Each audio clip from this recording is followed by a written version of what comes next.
Hello, everyone, and welcome back to Odd Ones. Today we are back, You and we are doing some more. You'll see. You'll remember you belong. Go ahead. I'm sorry about that. I know all the songs. Haven't seen that movie yet. Yeah, I'm sorry about that hyperfixation. I'm not sorry. That one particularly. The It's a only great hyperfixation that music-wise that we're 5 seconds in here, and we're already in the rabbit hole. That's okay. That you were into was the dang crab song from Moana Shiny. I hate that song. Yeah, I'm not necessarily about that now. Anyway. So we are back with episode. Get ready to be shocked, Clara. I know. Episode 8. Of the love languages. Yep. Oh my goodness. So already? Is it seriously though? 8? Yes. Wow. I don't know why I did Every it again. time. All right. Every time. All right. So All right. Before we talk about Mhm. the shock and awe of episode 8 and the fact that we have rabbit holed so many ways away from the 5 love languages, but communication is important. And we were just talking about words of affirmation. And if you want to give us words of affirmation, drop some comments below. And you know what's even better than that? Subscribing says, I love you. Yep. It's a word of affirmation. Hitting the bell that does exist. Yep. I watched so if you guys know who Meat Canyon is or Papa Meat, his mom has a podcast, and it's called Pissed and Pickled. They talk about pickleball, and they're just hilarious ladies. And they were doing a giveaway, and they were like, "Oh, subscribe and comment, and you can get a dang Papa Meat what is it called? Apron." Okay. Like cooking apron. So I was like, all right, I'm going to do that because I like them anyway. And so whenever I did that, I was like, let's see if this dang bell is still here. And it's still there. So say bell again. Bell. Okay. What? I don't know. Never really watched you say bell. You know, the last time, the last video, I was rewatching that. And there's a part where I was like, I love you. And I was like, oh my God. I know. He loved me. It was me. I love myself. Right. But anyway, back off, ladies and gents. Back off me. Right. You two calm down over there. Yeah. So last time we were on words of affirmation, and really we thought we were done with that, but we're not. Bjorn's brain and his notes in this, the 5 love languages. Again, we are reading off. If you haven't watched, you should go back. Bjorn read the book to disprove it. And here we are with his notes from what he read. And so we're just writing notes while you're working makes things kind of hard. And sometimes things get a little scrambled. And also the book kind of tapers into things. So it would be from like words of affirmation to whatever the next one is. Like when songs kind of roll into the next one. Yeah, exactly. So this has quality time, and I can see how it blends in together. But we're just gonna talk about Bjorn's notes going forward. So your next note on here is men are fixers. In a conversation, listen, don't fix. Yep. This is key for work talk too. Meaning, don't try fixing all of your spouse's work problems. And I know exactly when you were writing this. Well, that again, you give me too much credit sometimes because your face, literally, you look like I just smacked your cat or something. Go ahead. But anyway, I mean, he literally was talking about that in the book. It just is kind of ironic timing that, Why'd you give away that?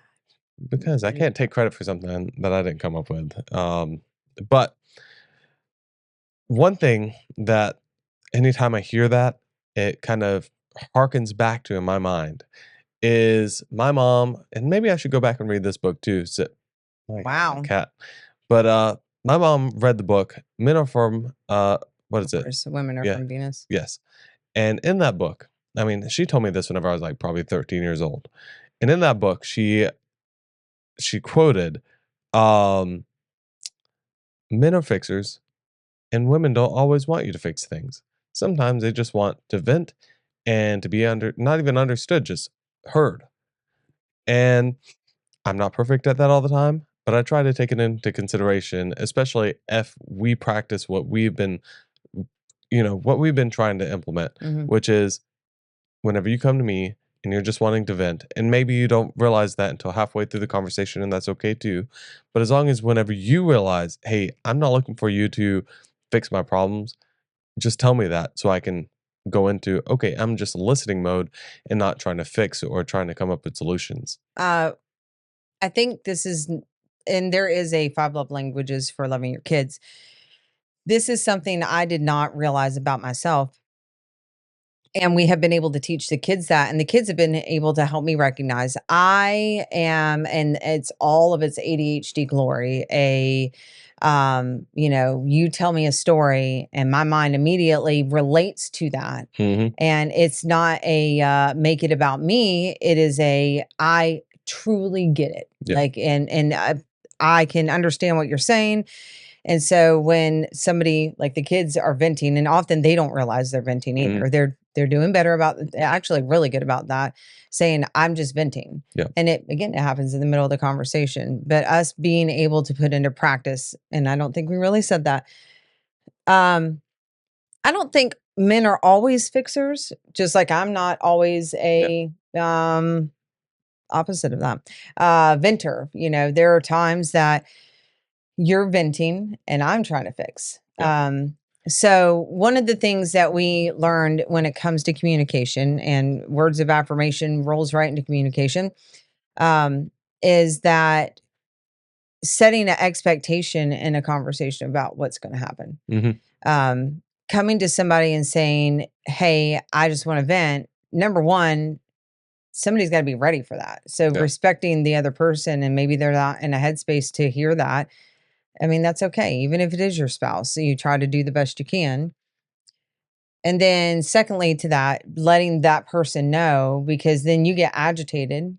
Oh, you're sitting here trying to fix my problems. I Hmm. just want to talk to you. Well, it's kind of unfair of me to not ask you to do what your brain does. How Yeah. dare you Yeah.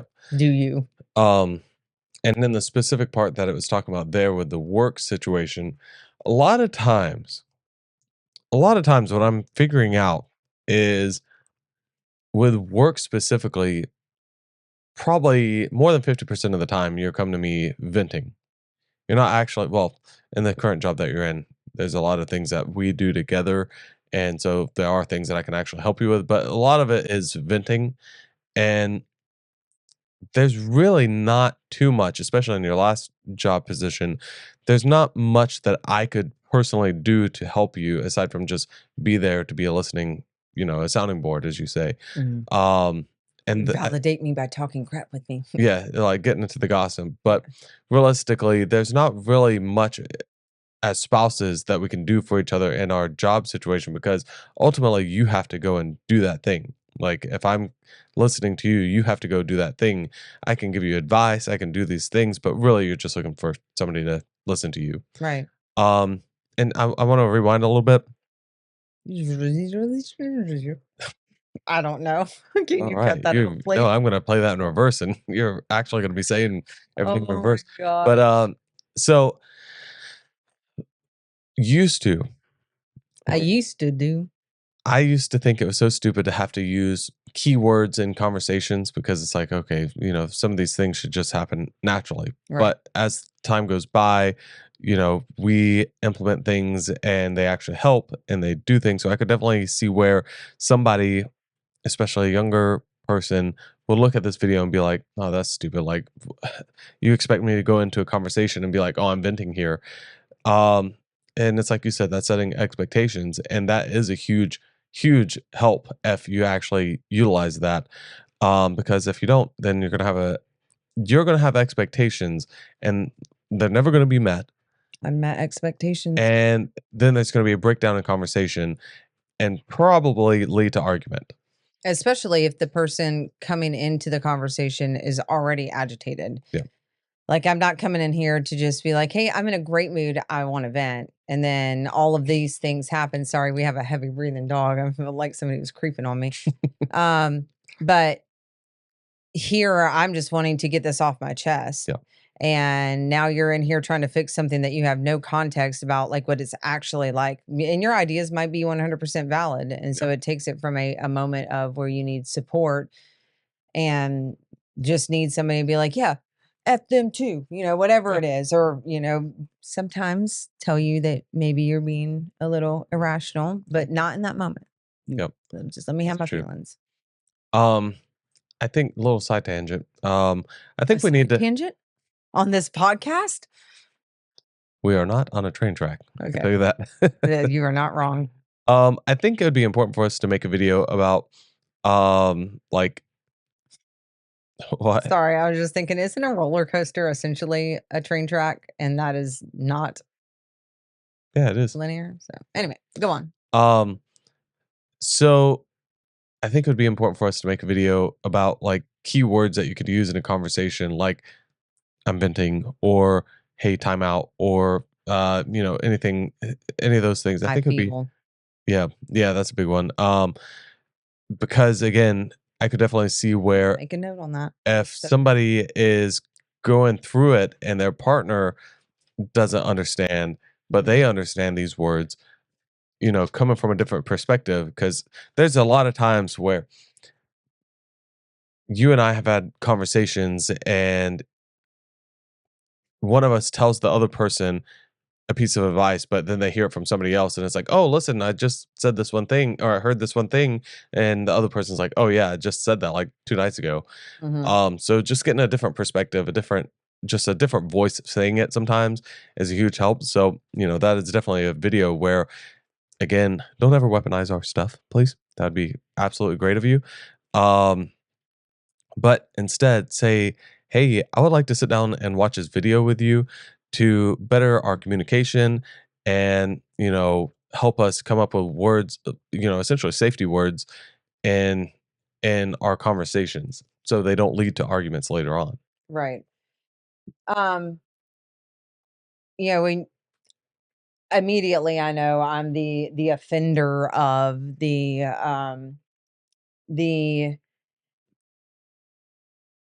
well, hang on. Sorry, the dog's distracting me. Astra, I'm gonna go sit him All down. right. Dog crisis of evaded. Found out one of our kids was awake at 1 o'clock in the morning, freaking watching TV. So, Have nothing to do with the dog. yep. I did go shove the dog in there, but no, I think that'd be great to talk about keywords.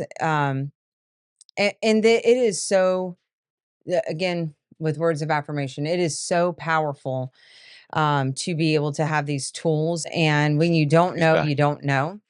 Oh, No, the dog's just part of the show now. yep.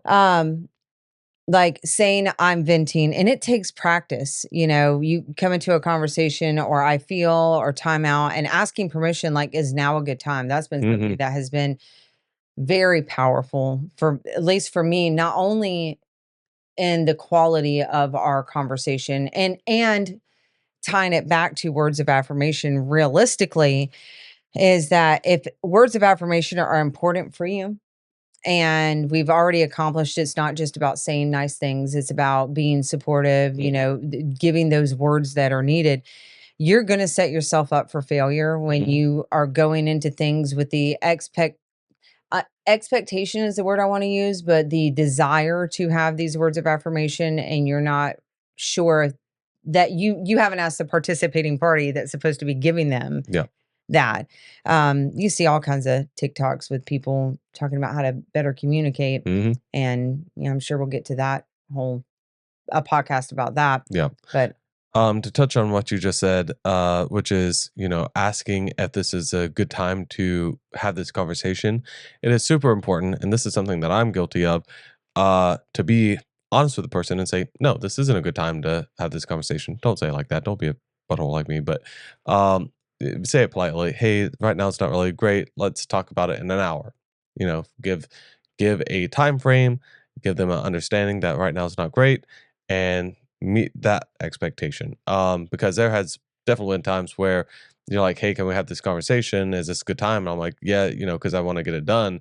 And sometimes it leads to, disagreements or arguments or whatever, you know. it's interesting because the first part of it is like, okay, so you may like if I think about it, I'm just free flowing here, y'all. I don't know. That was rap. Anyway, Okay.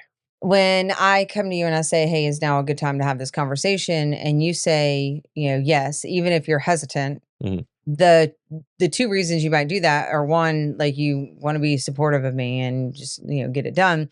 But the other is because you have an anxiety about it Mhm. and you want to get it done. And you're already going to come into that conversation without 100% like there. You're already kind of on that defensive because you Yeah. really don't want to do that. And I think it's important too. We're going on a real rabbit hole. I definitely struggle with when I have a thought go through my head. I don't know why this has stuck with me, a talk to thinker. Mhm. Well, just you guys have watched it.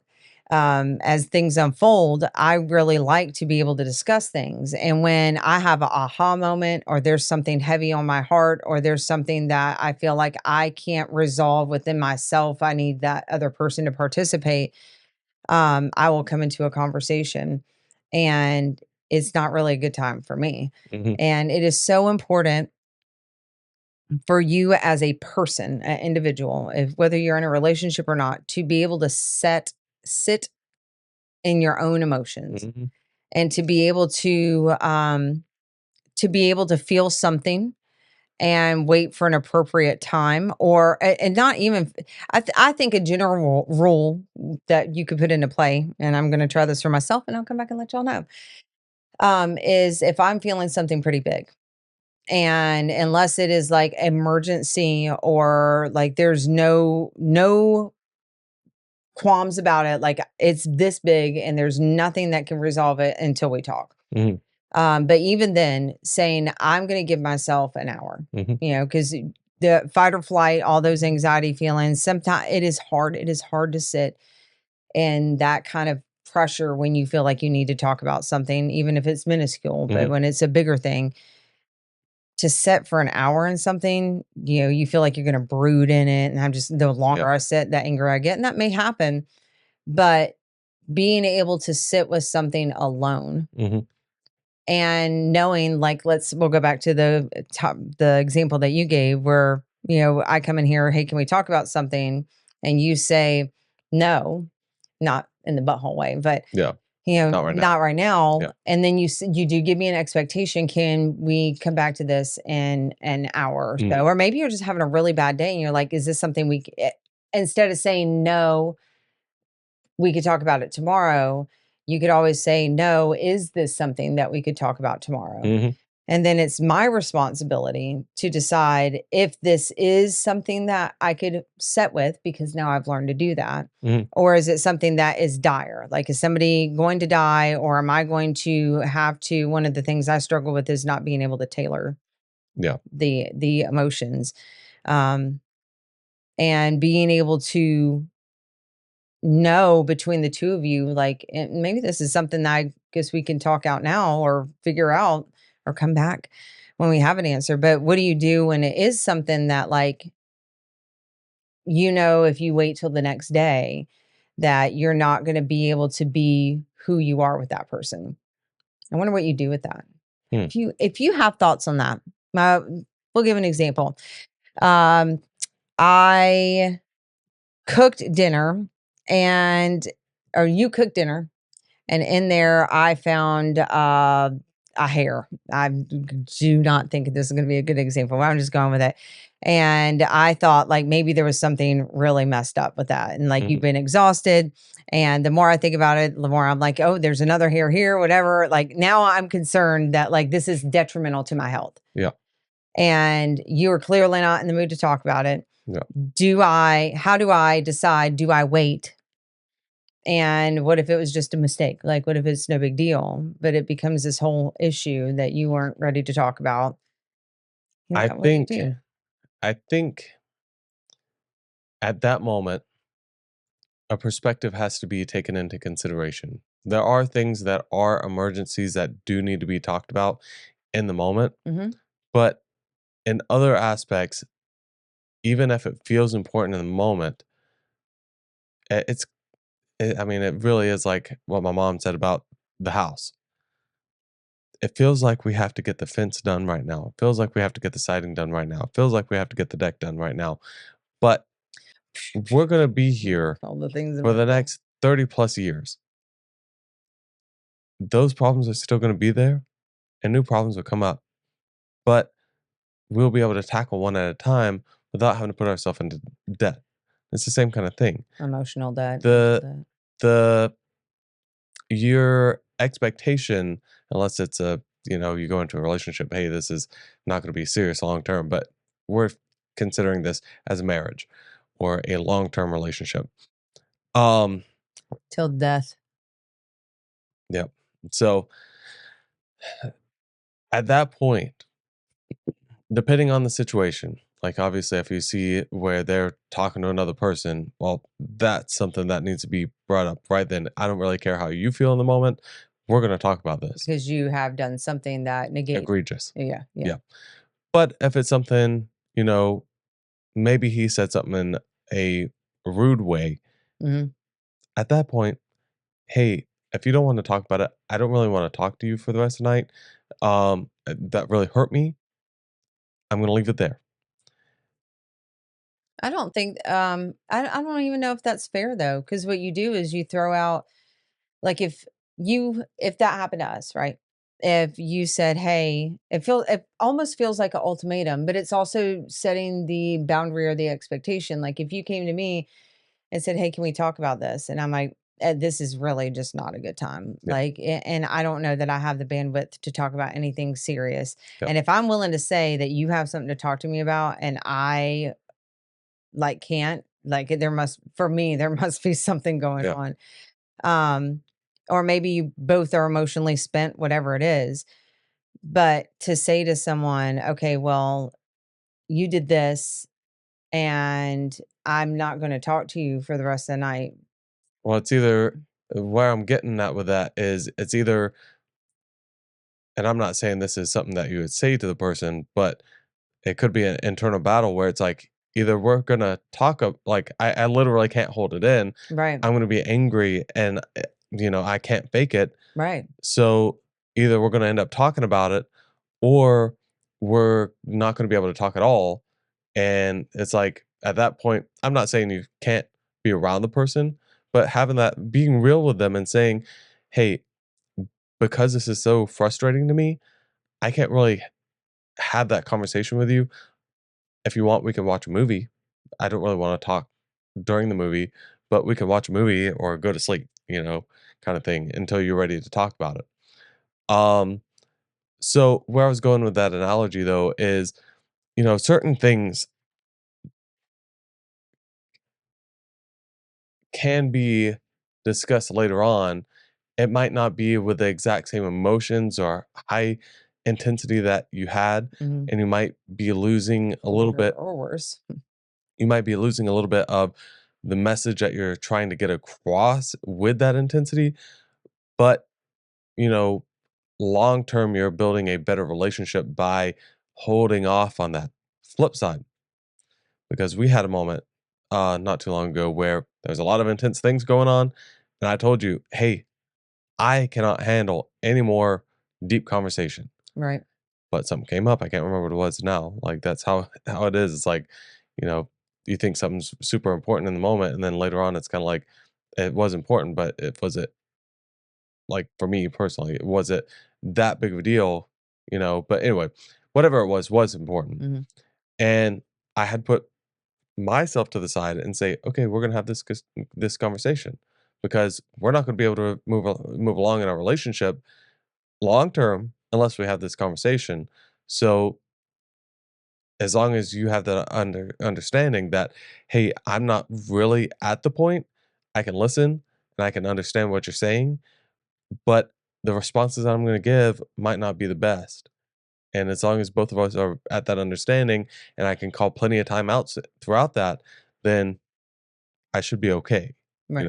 But, you know, mileage may vary on that because if somebody has really intense anger issues, then you might not be able to do that. And that's a whole nother thing. Um, Can I don't want to stop you if you got a flow, Go ahead. but I just had an idea. So you were talking about losing that in the first scenario, right? Yeah. Losing that luster, that the I I felt like when you said that, it was something I could very much familiarize. I can that hit home for me. Yeah. If you, it doesn't matter how big the issue is. If you give me enough time, my defense mechanism, my emotional, because I have really big, really intense emotions. And it's gotten better. You can get better through counseling, through age, Yeah. experience. But you give me long enough, and because of how I have had to survive, just whatever, I can just, it's like it never happened. Yeah. It's, and that's not healthy. I don't, my counselor can tell you that that's usually not normal to have, some huge intense things go on and be able to just completely act like they never happened. Yeah. Um, I don't think that's healthy. However, I don't think it's healthy to, if you're going to decide to put this conversation off and it is that big of a deal to you Mhm. and you don't want to lose that, but you also don't want to, you don't want to go in just because you're feeling big feelings and not conduct yourself properly, Yeah. right? Write it down. Write it down, all those feelings that you're feeling right now, because you won't lose them then. You may lose the fire behind it, but the thoughts, the feelings will Yeah. be out for you to go back to. That actually, I'm not trying to interrupt. I want to give you Mhm. this so you can continue with what you're saying. Um, the whole time that we've been talking about this subject, I've been thinking about this. A really good exercise that I would recommend to anybody, me writing down notes about intense feelings doesn't help me Okay. because to me, I can write them down, I can remember how they feel, but instead, go out to your car, hit record on your phone, record exactly how you feel, scream at your phone, say everything that you need to say to your phone, how you're feeling and everything. And then after an hour, after 2 hours, after you calm down some, go back and listen to it again, and I can almost guarantee that you can solve your own issues in that, depending on what it is. Obviously, if it's blatantly the other person doing something, wrong to you, then you can't fix that problem. But if it's like, you know, maybe a perception issue, you can 100% see the problems. And why I'm saying that is because I have to listen to these videos multiple times. I have to listen to it whenever I'm editing it, and then I have to listen to it whenever I put it up online, just make sure everything's good. And in that, there's times where I'm listening back and I'm like, you know, wow, that was, maybe that wasn't said right.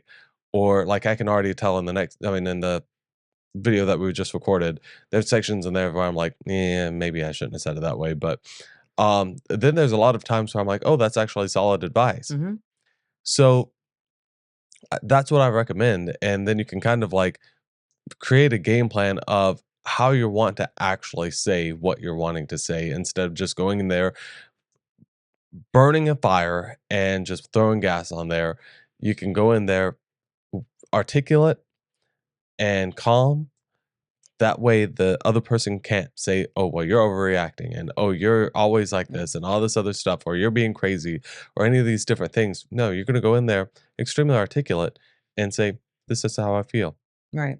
Or now this part might border into the petty thing, like, if you did this to me, I wouldn't have a problem with it, but I could see in other relationships, especially young relationships, where I personally couldn't see where it was petty, but I could see where somebody else would think that. Um, you did what I just said.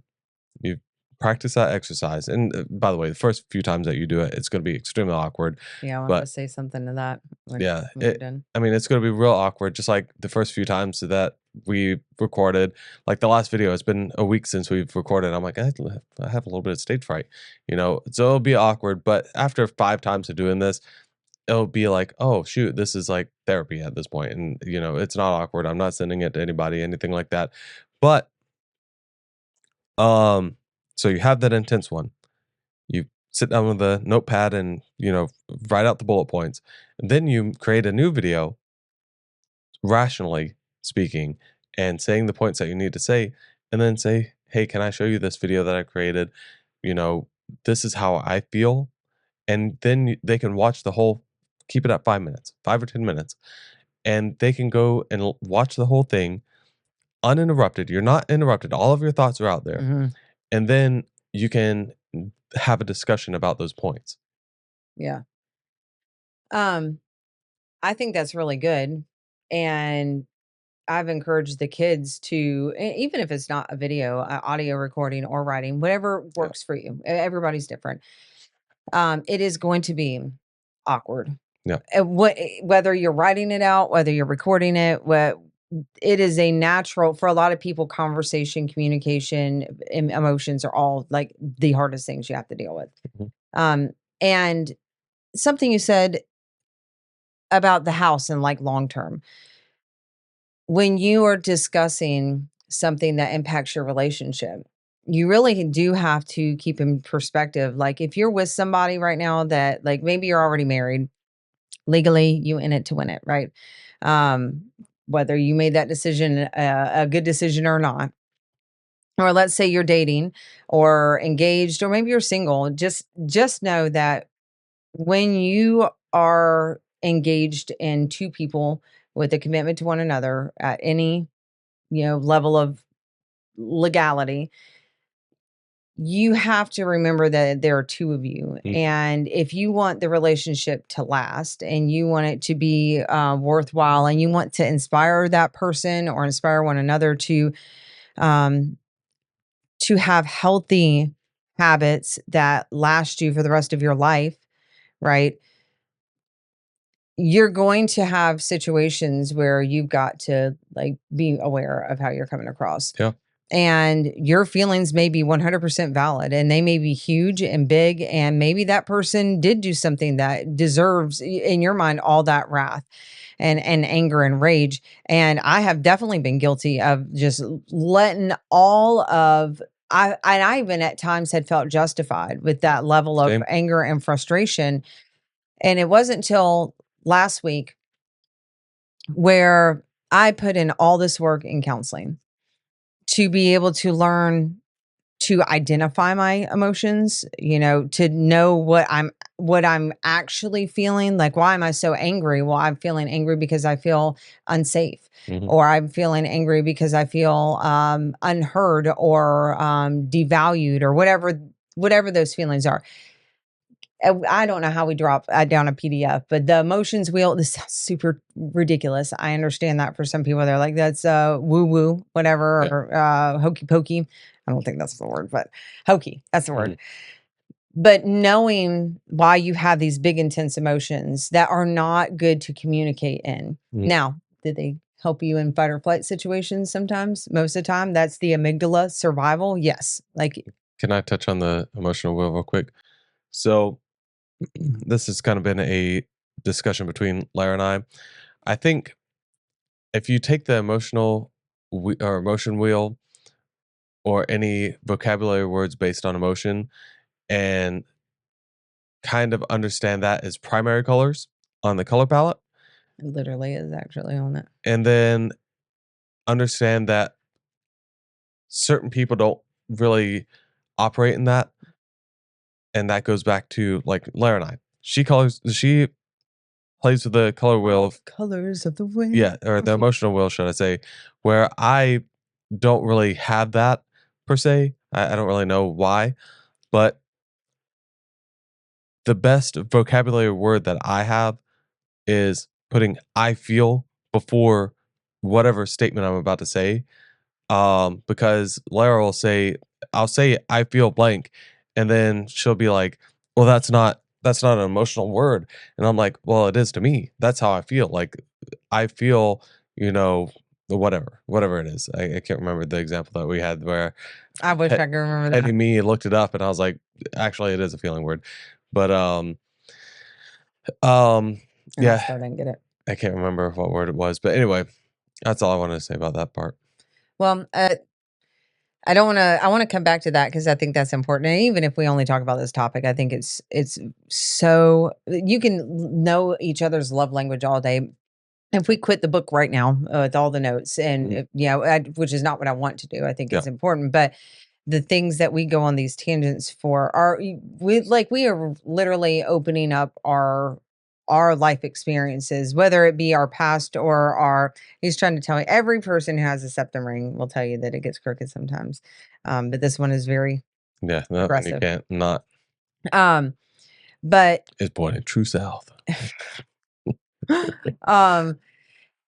anytime that we get in these conversations, it's because we've learned something about ourselves or one another, or we're still learning that. Mhm. And we want to make sure that you guys have that opportunity, because I would have loved to have a podcast about these kind of things that could have enlightened me. So Yep.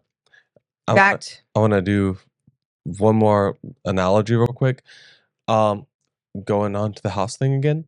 So, just like I just said that I know I'm sockless right now, it kept on sliding off. So, um, here you go, guys. Here's a little bit of lingerie for you. Ooh, So, $5. we're gonna have to have a section on Patreon just for feet. Mm-hmm. But anyway, um, just like with the house, you're gonna be in here for the next 30 years, however long you're gonna be in this relationship in the house. Um, and certain things you can be like, okay, I'm gonna save up a little bit at a time and, not get myself in debt, not get into these huge arguments and all this different stuff. The same thing, the same house analogy can be used for, hey, don't let things fester for a long time either. So what I mean by that is if you look up at your ceiling and you see a little water spot there and you're like, you know, that's a leak. The roof's leaking. I need to go take care of that. It is much better to take care of that now than 5 years from now, because then the roof's going to be collapsing. And it's the same thing. Like, if y'all are having a breakdown in communication, it's better to kind of resolve that. Like, are we not saying I feel, or am I not saying I need a vent, or am I not using those vocabulary words that I'm learning enough for this person to understand? Okay, how can I work on that? How can they work on that and find that in themselves, and nip that in the bud, um, versus 10 years from now where y'all aren't even talking, y'all are in the roommate phase and crap's about to go down the drain. Right. It's hard when you don't have both people participating. Yeah. And I'm not, obviously that's not where we're at. Um, when you were talking about the emotional wheel and saying you don't have that, I think if I had to get my, psychology hat on, I don't have one of those, trust me. Um, sorry, I had a dark humor joke go off. Anyway, I think that it's possible, like you don't know how to speak Spanish fluently because you haven't been exposed to that. Mhm. You may know like agua means water and sí means yes, and you can get a general concept of it, right? But you've never used those words. Mm. And so, or if I told you your whole life that your watch was called a chicken, I don't know. I just pulled the word out. Then for you, you may say, well, I just don't have that vocabulary, Yeah. but you just don't know what that vocabulary looks like. Definitionally, you could learn the vocabulary words. Yeah. Because if I tell you I'm angry, but if I tell you that I am feeling hurt because something you did made me feel insecure. Well, you can relate to all those words. Mm. You may not feel that depth of that emotion, but you understand anger and you can understand why I would be angry because of XYZ. Yeah. So I think sometimes, I'm not saying that, I don't want you to think that I'm correcting you. And if you're watching this and you feel like, oh, well, I don't have all those, fancy words, when you see the wheel, it'll make sense. We've had this conversation, like you said, a number of times. You get when I talk about the pastels of the red and that, where it gets really broken down into it. I just think it's not something that you're familiar with using those words to say something. And so why this came up. But hold on. The issue isn't really the wheel itself. The issue comes whenever I add something outside of that and you're not understanding. oh, this is also a feeling word. It's just not in my dictionary. Right. Oh, it's hard to, you're not wrong. It is hard in those moments to, you're telling me you feel a way, and none of it to me, I can't understand how you're feeling. And you're obviously expressing it for a reason. Like, you need me to know that whatever action I was taking, and I can think of a very specific conversation we've had about, the podcast as an example, and whatever behaviors I was doing made you feel a way that wasn't pleasant Yeah. based on your reaction. Mhm. And I want to know what it is that I'm causing you, because I can't fix it otherwise. Like, I can hear that a behavior I'm doing is wrong, but like, to know what that does to you, I think I'm like having my own internal battles here. The feeling word, I guess it doesn't matter what the feeling is, like, it's not a good feeling. Mhm. But you being angry at me versus you feeling hurt and invalidated or whatever, like, it gives a different context to it, right? For me, you being angry makes me feel like I've done something wrong. Mhm. But if it's something that is my behavior has caused you to feel like unwanted or whatever, Mhm. well, that's a much different perspective that I have. But Yeah. ultimately, if it's a behavior that's causing that, fix the behavior, Mhm. right? Or figure out what you're going to do with that. Yeah. And that will resolve the whole feeling aspect Yep. of it. And it may not. You may have, feelings are not always right, but you don't get to control how you feel about things. Mhm. You only control what you do with it. You can be angry at something that, to me, like, I may not feel angry, or nor do I understand it. And you feeling angry may make me feel frustrated, or Mhm. fill in a word. Um, I have an analogy for everything that you just said, I think. Um, can I finish the yeah. thought, and then Yes. I'll drop that. Because I do want to hear what you're saying. Back to the core of the conversation piece, right? When there's something that comes up, we'll kind of break it down. And then, number one, if it's not a good time for one of you to talk, and you are coming into it knowing that you are going to be articulate, right? And you may think you're going to be articulate, and it could take a turn, be able to communicate, hey, this is getting out of control, right? Mhm. If that time is not a good time, go do any of the things that we suggested, journal, do a video, do an audio, something to get that out there so you can process it. Mhm. And it does really help watching things back, and it is painful and ugly, especially when I have watched many of videos back where I was like, ugh, but I learned. Yeah. And that's what it's about. Then, if you are going to go have a conversation, knowing what you're feeling and being able to articulate it in a calm way, and you may come to tears, right? Understandable. You may Yeah. be angry, understandable, but the receiving party is not going to be able to get clarity when those big emotions are present. Yeah. And that doesn't mean that there isn't a time and a place for it. And that party may have done things that justified all of the things, those big emotions that you're feeling. But you don't want to lose your power and being able to be clear. And there have been a lot of times where, out of anger, I have not been able to get out what I was actually feeling Mhm. appropriately. And I lost, like, how can you have any empathy or processing of, like, what your ownness is or my ownness is in it Yep. if you are being what feels like attacked? Mhm. And it is so much better to wait till you have that clarity and have sat in it, and it's hard and it takes practice and you're going to mess up. But if you are in it for the long haul, Mhm. like, you got to remember that this person's not going anywhere. I'm not going anywhere. And they may have done something that make you think you want to go somewhere. You have to resolve that in yourself. But it's so much better to take your time in having these conversations. And the other person, like, you have to know, if you're coming into a conversation and agree to it, Mhm. like, you have a responsibility to actively listen, Yep. And if you feel yourself responding, because you're just now getting all this information where I may be stewing on it for a while, saying, hey, I need to take a break or I need to mull that over. Yeah.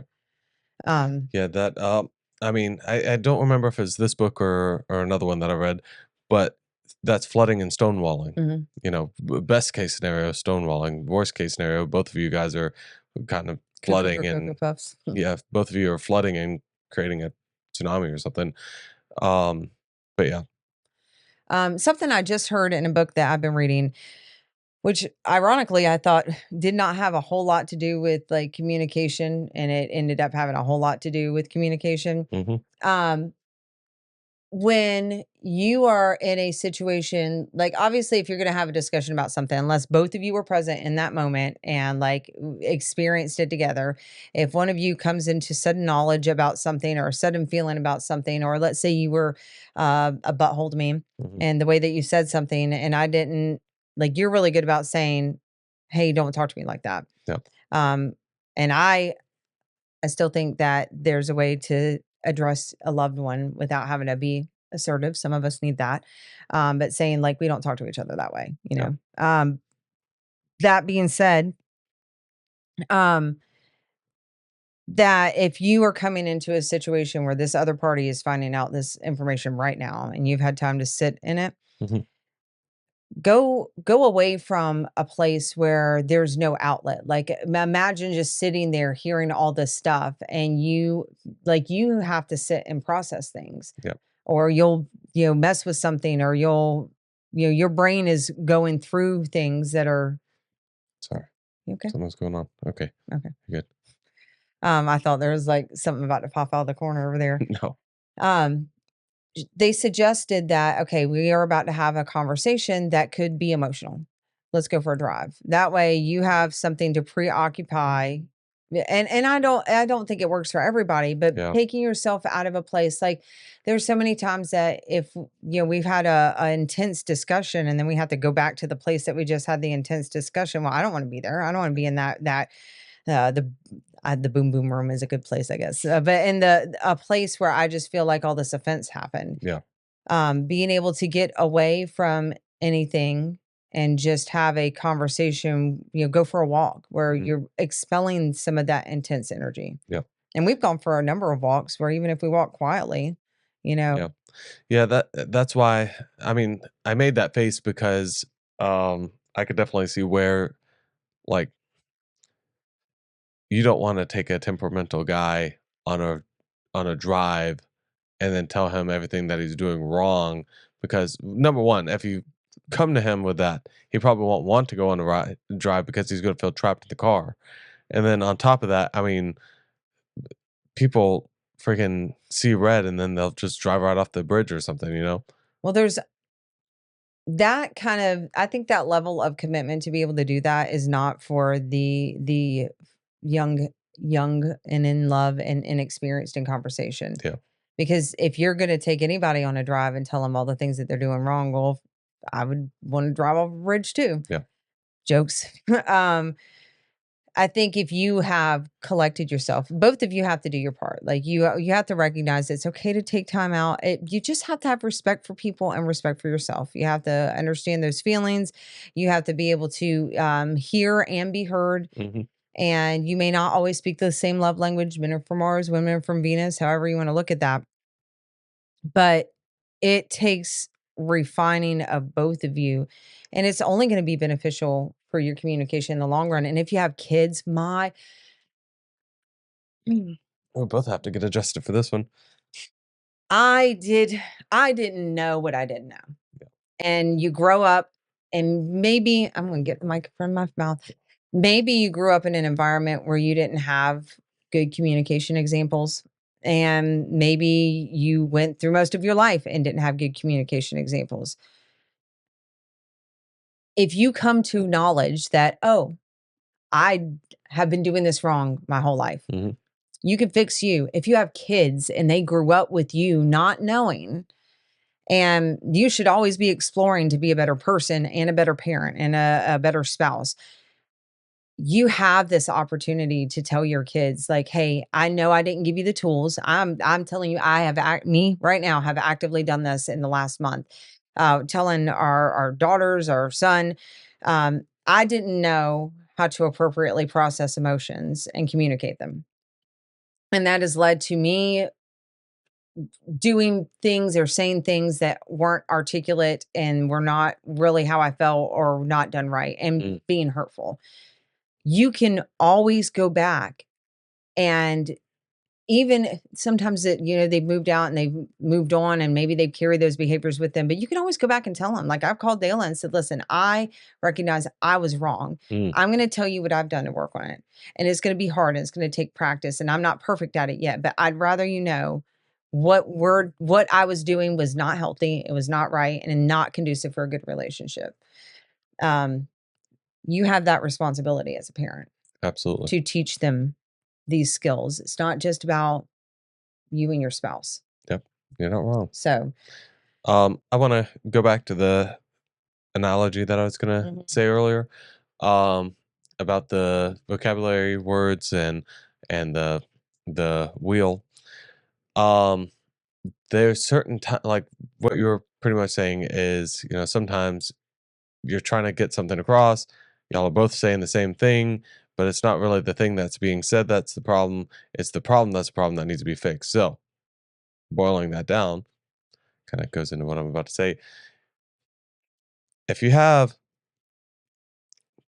if you have one person calling something pasta and the other person's calling it noodles, but you're boiling it wrong and you're overdoing it, it doesn't really matter what you're calling it. The problem still is they're overcooked. You know what I mean? So, just a little simple analogy there for that. can you expand upon that? What do I mean? Like, if both of you guys are trying to get the same concept across, and that you're saying you're angry and I'm saying you're mad, they're the same concept, but the problem is I'm doing something to cause that in you, or you're doing something to cause that in yourself in that situation. Right. I get what you're saying. Okay. It was a slow burn, like the pasta. I don't know. Cooking it wrong. Yeah. I think another thing that is really hard for people. Well, this is a perfect a perfect segue into that. We'll make this one more bullet point, and then we are actually going to go into doing quality time in the next video. Um, it is hard to. I keep thinking of the term "eat crow," right? Hmm. To recognize that you are doing something, even if you didn't do anything wrong, right? In the communication, you're doing something wrong, and then somebody highlights that and you're like, well, that's not what we're talking about, or like, how dare you critique how I'm having this conversation, or whatever that is. But being able to, if somebody's coming to you and saying, hey, this is something that hurts me, or this is something that bothers me, and being able to hear those words and not make it about you, Hmm. right? Oh, I feel so bad that I made you feel that way. Yeah. I was put a crown on me because every time I disappointed or hurt you or made you angry or made you whatever wheel word you want to Hmm. put in there, if it was not a pleasing, I was devastated Hmm. because I so highly desire to please you and to be the perfect wife, which is unreasonable. Yeah. Like, first of all, I'm a ginger. I got a temper sometimes. I mean, second of Any all, your counselor even said that you have perfectionist tendencies. So, Yes, I don't know if she said tendencies, but I like that way better than perfectionism. And to all my gingers out there, not all of us have a temper problem. And I have gotten really good about it was not anger. It I mean, was best 3 out of 3 in this house. yeah, that's true. And it wasn't ever a temper at it was anger toward myself for most of the things, from not being perfect. Um, but sitting there while you're trying to express something to me, even if I didn't understand those words, and even if I didn't like, there were times where I felt like I tried to communicate something with you, Hmm. and because you didn't understand it, now here you're going to tell me about something. Hmm. totally wrong way to go about it. And then making that situation about me, and now I'm dealing with grief Mm-hmm. and like feeling like a piece of crap, and totally stripped you of having the moment to feel your feelings. Yeah. You got to be aware if you're doing that. If somebody's telling you you're doing that, Gotta don't let put your somebody pride to the manipulate you, side. but you got to. If you've Yeah. hurt somebody that you love, and the only way that you're going to work through that is communicating. Like sometimes your feelings, though you may have feelings about the situation, as long as they're coming to you respectfully, you just gotta, like, it may not be right literally right then, but you gotta be able to address it, and you gotta be able to have I messed up and I am sorry for that. And I want to hear how you feel, Mhm. which is hard to hear, to know the things that anytime you tell me something I've done and you are good at articulating it, it's like, you know, but I need to hear that Mhm. because I don't want to make you feel that way again. I want to be a better person. Yeah. And then, just taking responsibility. And so the next bullet point on here Mm. is something that I think I have worked really, really hard on, but don't interrupt somebody. Oh yeah. Geez, that one's both of us. When somebody is telling you something, if you are a flutter and you just word vomit, right? It is hard for somebody else not to interrupt. Yep. Um, I mean, in general, like whenever you're having a fluid conversation, I think that's the time that I see interruption being the hardest is whenever we're having a fluid conversation and things are happening naturally, and I'll catch myself interrupting, or you'll tell me, call me out for interrupting, and that's normally the hardest point of it. Obviously during the you know fielding. arguments or disputes or anything like that. That too, it's like I'm such like a just like a justice I knew like kind of you didn't guy say it. where I was going to. I'm like, all right, you're just wrong in that. I can't have you being wrong in my presence, Right. kind of thing. But that's a problem in myself. Back to something you said earlier about perspective, like you may consider it to be wrong, but because of like whatever I'm feeling at the moment or my perspective, I could be 100% right from that point of view. And that's always hard. Because you could still both, you're not going to agree on everything, Yeah. but coming to a place where I don't agree with you Mhm. and you don't agree with me, but I respect you. Yeah. And I respect that that is your perspective. And as long as it's not literally hurting me, then I love you enough to know that like you're wrong. No, I'm just kidding. I love Yeah. you. I love you enough to say that yeah, I'm going to accept you for who you are in this moment, and as long as we're not hurting one another, okay. Yeah. And somebody being wrong in a moment of emotion um isn't always the best time to correct that. Like, Yeah. especially if you have somebody who has not thought it through. Again, so much better to think it through first. It kind of harkens back to the one of the last points that we had, which is don't compliment and Then complain. and complain. It's kind of like don't freaking like call somebody out for doing something, or I don't know. I don't know the best way to say it, but it has the same kind of feelings, like Mhm. feeling to it, where it's like I don't know. I immediately tell me Don't if don't call somebody out for being wrong, and then just like rag them for being wrong or interrupt them. I don't know. oh what came to mind when you said that is if you're in the middle of having an important conversation. And let's say you came to me, right? And you were telling me about how you felt about something, whether you actually sat down and you knew what you were trying to say, maybe Sorry, I caught you looking at my little fidget thing. you're just cute. I like it.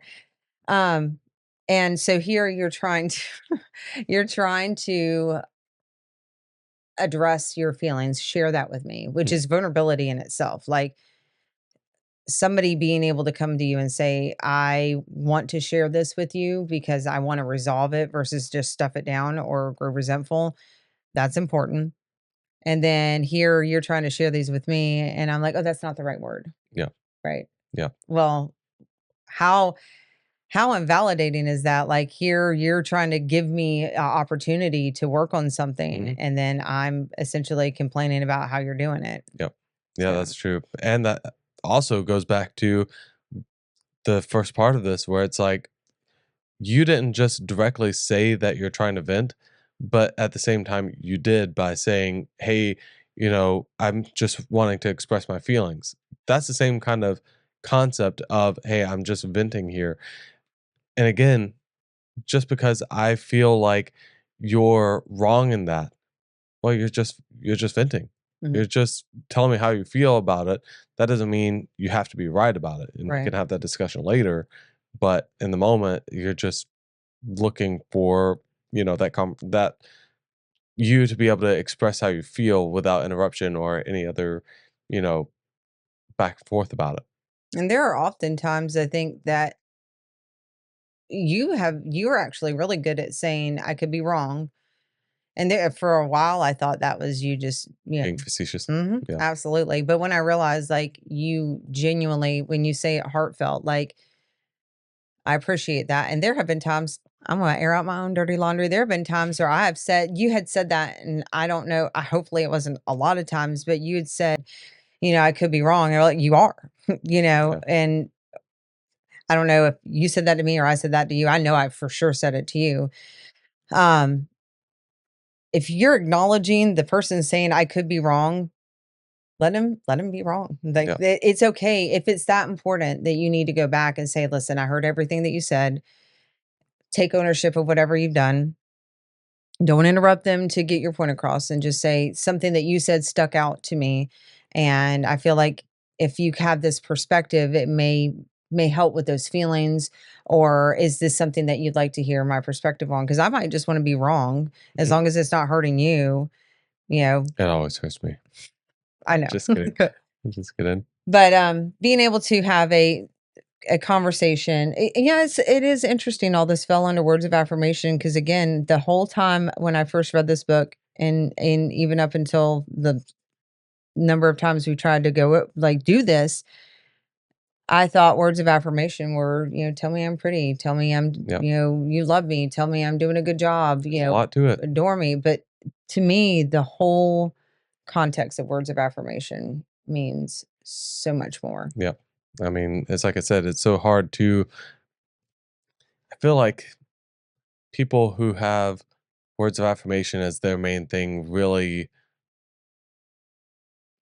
are I mean, I can't remember the story, but it's like rolling the hill up the rolling the boulder up the hill kind of situation because it's like it's such an intangible thing. And if you're with a very literal person or a very, you know, tangible, like I have to hold things to understand it, um, you're really in a bind. If words of affirmation are your thing and you're not willing to understand like you are, where I'm coming from with the things that I'm trying to do.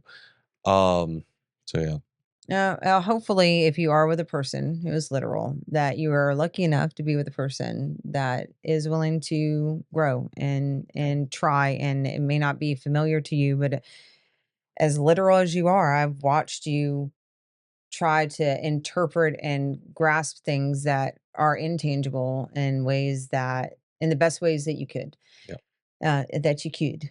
And I heard it when it came out. I didn't hear it. Oh, great! Are you going to watch Why? this?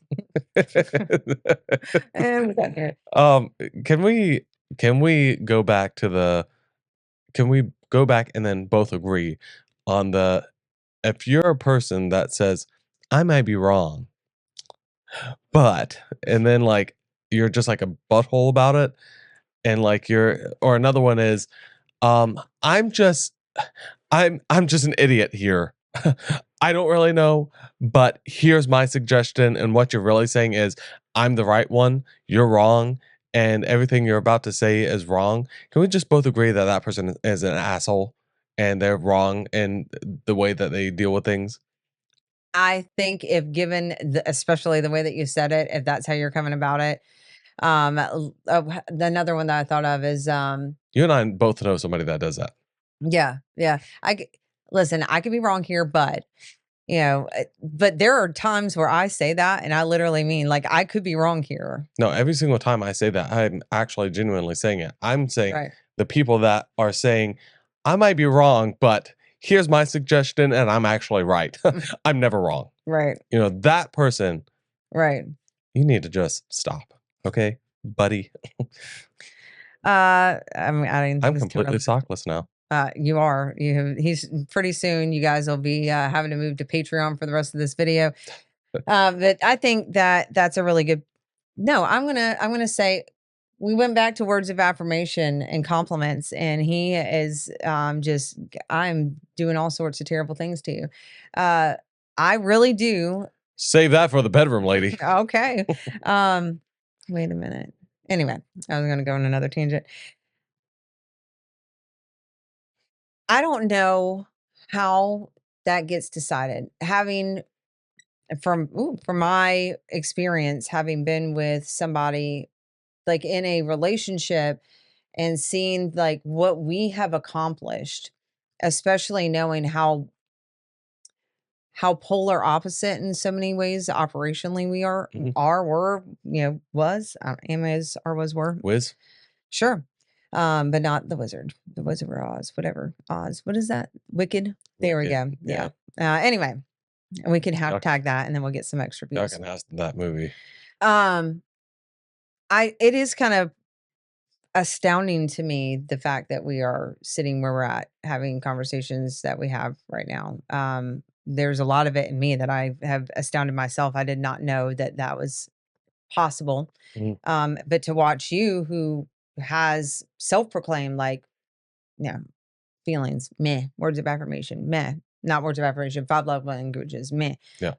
To see how you've changed, but it's because you've done the introspective work and you gain new experiences. So if you feel like your spouse just can't, you might be right. And I'm not saying like you need to, okay, well, he can't, she said it, time to go, or vice versa. But if you think it's not possible, I'm telling you, like, it is. Yeah. It I just went and freaking unlocked the other skill tree. That's all I did. that's right. You've been saving up skill points. Yeah. Um, All right, enough of the melee. Let's go ahead and put it into the freaking, I don't know. sorcery or Yeah, something. sorcery. Uh, and I think one more thing I want to make mention of, and then we can wrap this bad boy up. What in the fanciness was that? What? One more thing I would like to make take I part mean, in. I got some of the wizardry points. I even swirled the Oh, wow. wand over here. There's a song that we like has been just this ongoing debate, Oh, and it's not really please. a debate. Is it the Nelly? Is it Nelly? No, no, no. I don't know why I said it like that though, and kind of clear my throat. It's too late to apologize. Who sings that? One Republic. Close Impressed, enough. aren't you? One Republic does sing that. No, that close enough because I back in the day they just played on the radio so much. Oh yeah, no. But the debate is it's too late. It's too late to apologize. There are definitely, and I'm saying this publicly. Give some background. Okay, so the context I've always said is you can always apologize. Like it's never too late unless the person's dead. Like, and then it's too late, but you can still say, I'm sorry. Like you could put those words out there. Does the apology do anything? No, not necessarily. But if you have, let's say you've been listening to this and you realize like, oh, I've been messing up. I feel like while there may have been damage that's done, and those things can be really hard to work through, and there may be things that it's going to take time and a process to rebuild the damage, especially words can cause, right? Mm. And actions when you get all riled up. But you can go back and tell the person that you love, like, bring your plate of crow. It's time to eat. I'm sorry for how I've responded to you. Who's eating crow?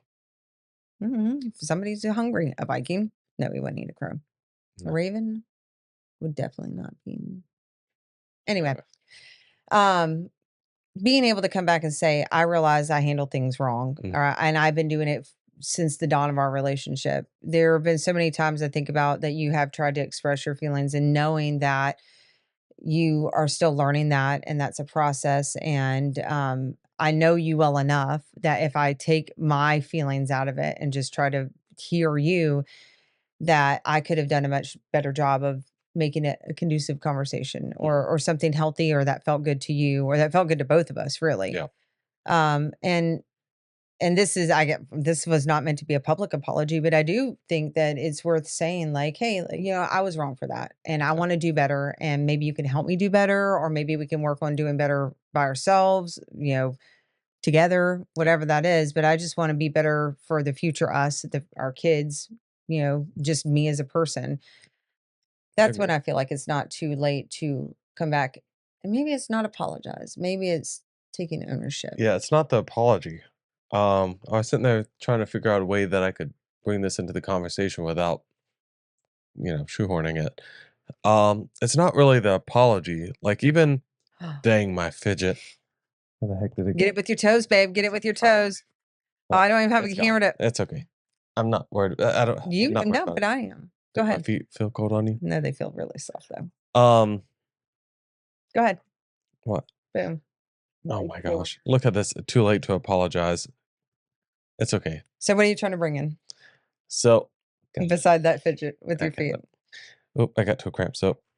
Um, so yes, there is definitely a time that it can be 100% too late to apologize. You can say the words, but they don't mean anything. Right. That's what that means. It's too late to apologize. They don't do anything. Yes. And there are times where it's too late for action as well. You can change completely. And Oh, he's speaking that fire. Go ahead. Go ahead. Just thinking about like the totality of what you're saying. yeah. So there's definitely times where it's too late for action as well to save a relationship. That being said, even after the relationship, Fancy butt. this is where I was going in my mind before you said what you said. Um, but it's too late to perform actions with that person because the relationship's already dissolved and they're with the other person. But they can still see, especially if you're like joint custody of a child kind of Okay. situation, where, oh shoot, like Jimmy actually is a better person now. Like, they Mm. actually have transformed themselves, and look at him. He's going to the gym. He's taking care of our kid better. He's, reading self-help books and really trying. And it's not for me, it's for himself. And so that's where you can at least see the actions and see, oh, you know, me not accepting that apology this time really transformed him as a person kind of situation. Now, to lead that back to what you were saying, where, That could have almost come across as arrogant. Me not accepting his apology changed his life. oh, yeah, I Like, could see that. I know you didn't mean that, but I just Yeah. I mean, sometimes though, that is what people need. They need to be like, no, I don't accept your apology. right. Like, in our household, between you and I, from the very beginning, apologies don't mean too much to me. It is 99.9% the actions. Sometimes I do appreciate the apologies, but unless there's action behind it, they really don't matter. That should be anybody. Yeah.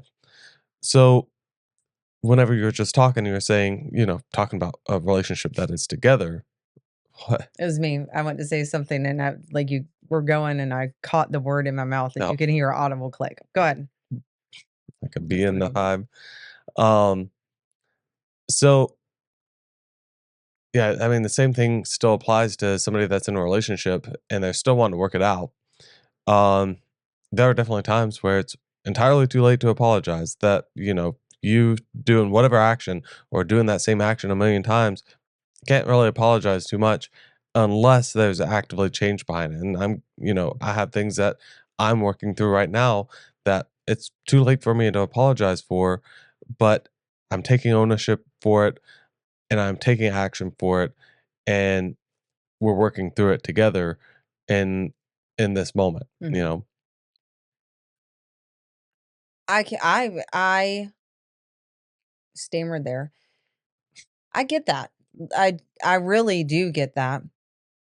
And kind of like three things pop up. Number one, your point about saying sorry, and why apologies don't matter to you. And apologies always mattered to me for a long time, even though there came a point where, like, with certain people, like, I'd no longer your apology. No. You know, I mean, it's really easy whenever your dad abandons you, and every single time he sees you, he's apologizing for apologies not to matter. So, because his actions oh, did not support those apologies by any means. he's not talking about my dad. No, I'm talking about my dad. Yeah. He's not even here to defend himself. Sorry, dark humor. Um, It is what it is. somebody on the internet is going to be really upset with me making that joke. That wasn't like meant to be. I'm sorry. Doesn't offend me. Right. I'm just saying. Anyway. Oh I man. love how you're like digging yourself a hole Mhm. and then knocked everything over Right. immediately. Anyway, go ahead with what you're saying. We don't have much time on our camera left. Okay. Memory. So and literally until this moment had not even put any thought into that. Like, there's certain things that an apology the first, 1 2 times, maybe it's a repeat offense, or maybe it's an offense that's so big that, like, you can't literally, like, oh, I've harmed something Irreparably. irrevocably. um that that apology may not be enough. Yeah. I still think it's important to take ownership of things. Yeah. um There's a so difference between apologizing and saying, I did that thing. right. And I do think that's important, but what you were saying about the action, um there has to be a space for you being able to have an action. And like, with me, for interrupting, I would apologize for interrupting, and then I'd keep interrupting, and that would be a habitual thing over and over. Well, stop apologizing. I knew that it didn't matter. At some point, I just was like, well, I'm not apologizing anymore. I'm just going to work on it. Mhm. And it was like something finally clicked, and it was like, okay, I'm not perfect at it, but this is something that really bothers you, Yeah. and I don't want to hurt you. Yeah. And so the action carries it through. I think there's somebody probably watching this out there who would say, and I could see me saying this in some ways, and definitely previous me, that though it may not seem meaningful to you, when you are far away from the conversation of whatever's going on that may be hurt, or the situation, it shows that, like, you don't want to come back in like a month and be like, hey, I know we're past this, but and maybe that would be meaningful, I'm not sure. But to be able to say, like, this has been on my mind, and I recognize that that was hurtful, and I'm already working on that, or these are the things I'm doing, communicating. Like, it's when you have a habitual issue like interrupting, and me saying, like, I'm seeing that this is what I'm doing to not interrupt. For me, sometimes I'll, jab my fingernails in there just to Mhm. hold it down. I'll write things out. That's really helpful. um Being able to come back and say, listen, I understood why you were angry, and that was not cool, and this is what I'm doing, and did not want to hurt you, or make you feel Well, negatively. that's ownership again. Right. That, I think, is a form of apology. And especially when you're not someone who apologizes. I'm just thinking of it from my perspective, like, having been, people in my past, where if they'd come back and given me a genuine apology, though I would still want to see the action, that would go a really long way. Yeah. And if somebody has a love language of words of affirmation, I think that could do a lot of healing Yeah. for I can someone see like that. that. We're like acts of service. Well, it makes sense that the act is, I'm not doing that Yeah. anymore. So just things to keep in your mind. I mean, obviously, there's however many self help books and relationship books, and we only know what we know, and this may be completely wrong and work for us. I don't know, but I enjoy being able to give perspective on different things, and who knows what the right answer is, but I know you can't go wrong with just trying to be a better person Mhm. and respect one another. And um, if you're going to be together, just try to work it out and read the book, find Yeah. some tools. And the moral of the story of this episode is just let the person vent.